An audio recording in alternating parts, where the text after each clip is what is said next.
بہت مشہور آیت ہے بقرہ کی، آپ نے پہلے سنی ہوگی، ختم اللہ علی قلوبہم وعلی سمعہم وعلی ابصارہم غشاوہ، ان کے دلوں پر مہر لگائی، پھر ان کی سماعت پر مہر لگائی، اور پھر ان کے دیکھنے پر ایک غشاوہ ہے، یعنی ایک ڈھکنی ہے، ڈھکونی ہے اس کے اوپر، وہ ڈھکی ہوئی ہے۔ اچھا یہاں دیکھیں سورۃ الجاثیہ، افرأیت من اتخذ الہہ ہواہ، تم نے کبھی ایسے انسان کو دیکھا ہے جس نے اپنی خواہشات کو الہ بنا لیا ہو؟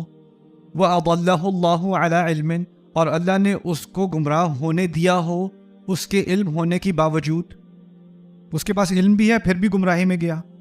وَخَتَمَ عَلَىٰ سَمْعِهِ وَقَلْبِهِ، اور اللہ تعالیٰ نے اس کے سننے پر اور اس کے دل پر مہر لگا دی۔ بقرہ میں کیا پڑھا تھا؟ ختم اللہ علی قلوبہم وعلی سمعہم وعلی، یہاں پر ترتیب بدلی کہ نہیں؟ کیا بدلا ہے؟ پہلے کس کا ذکر ہے یہاں؟ سماعت کا، پھر دل کا، پھر آخر میں جیسے وہاں بھی آخر میں دیکھنا تھا وہ تو آخر کی بات ہے، لیکن یہاں پر ترتیب بدل دی۔ اب واپس آتے ہیں بقرہ پہ۔ بقرہ کی شروع کی آیت تو بہت ساروں کو یاد ہے، ذالک الکتاب لا ریب فیہ، لا ریب، شک، شک کہاں پہ ہوتا ہے؟ دل میں ہوتا ہے۔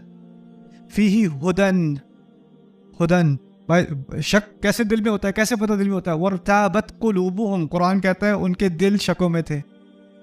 پھر کہتے ہیں ہدن للمتقین، ہدن، ہدا کہاں ہوتی ہے؟ ومن یؤمن باللہ یہدی قلبہ، جو اللہ پر ایمان لائے اللہ اس کے دل کو ہدایت دیتا ہے، ہدایت دل میں ہوتی ہے۔ پھر کہا ہدن للمتقین، المتقین، فإن ذلک من تقوی القلوب، تقوی کہاں پہ ہوتا ہے؟ دل میں ہوتا ہے۔ رسول بھی کہتے ہیں صلی اللہ علیہ وسلم التقوی ہا ہونا، التقوی ہا ہونا، التقوی ہا ہونا، الذین یؤمنون بالغیب، الذین، ایمان کہاں ہوتا ہے؟ دل میں ہوتا ہے۔ ویقیمون الصلاۃ ومما رزقناہم ینفقون، والذین یؤمنون بما انزل الیک وما انزل من قبلک وبالآخرۃ ہم، یقین کہاں ہوتا ہے؟ یوقنون، یقین کہاں ہوتا ہے؟ اولئک علی ھدی من ربہم واولئک هم المفلحون۔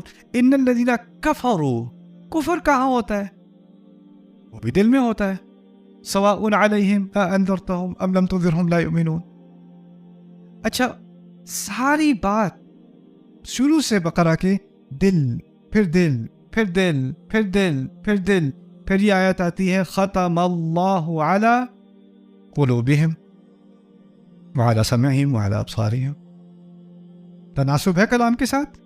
مضمون کیا تھا؟ ہر لفظ کے اندر، ہر دوسرے تیسرے لفظ کے اندر دل کی بات ہو رہی تھی، تو سزا کہاں ملی؟ جرم بھی دل کا ہے تو سزا بھی دل کو پہلے ملی، ختم اللہ علی قلوبہم وعلی سمعہم۔ بات سمجھ میں آئی؟ اب چلتے ہیں سورۃ الجاثیہ کے پاس۔ سورۃ الجاثیہ کی آیت نمبر، جس آیت میں یہ بات ہو رہی ہے وہ آیت نمبر ہے 23۔ شروع میں جاتے ہیں سورۃ الجاثیہ کے۔ سورۃ الجاثیہ کے شروع میں مختلف قسم کے جرائم کا ذکر ہے، اور میں سے سب سے بڑا جرم یہ ہے جس کا 8ویں آیت میں ذکر ہے۔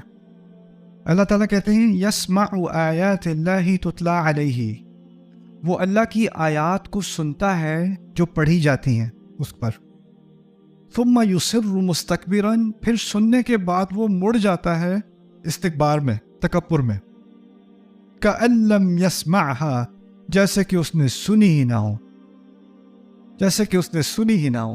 فبشرہ بعذاب علیم، تو اس کو خوشخبری دے دیجئے تکلیف دینے والے عذاب کی۔ جرم یہاں دل کا ہے یا جرم نہ سننے کا ہے؟ نہ سننے کا ہے۔ کون سی آیت میں؟ نمبر میں نے لکھا ہوا اوپر، کون سی آیت میں؟ 8ویں آیت میں۔ 15 آیات کے بعد، 15 آیات کے بعد اللہ تعالیٰ فرما رہے ہیں اس کے کان پر ختم علی سمعہ وقلبہ وجعل علی بصرہ غشاوہ۔ سننے کا ذکر پہلے، کیونکہ یہاں اصل جرم سننے والا تھا۔ اب اندازہ کرو کہاں سے کہاں بات کو جوڑا جا رہا ہے۔ یہ بھی نہیں کہ اس کے فوراً بعد آ رہی ہے، 15 آیات بعد وہ بات آ رہی ہے، اور وہاں بھی اس طرح کا تناسب، اس طرح کا کلام۔ تو یہ چیزیں ہیں جو جب ہم چھوٹی چھوٹی ترتیب پر بھی ہم غور کرتے ہیں تو یہ بات سامنے آتی ہے۔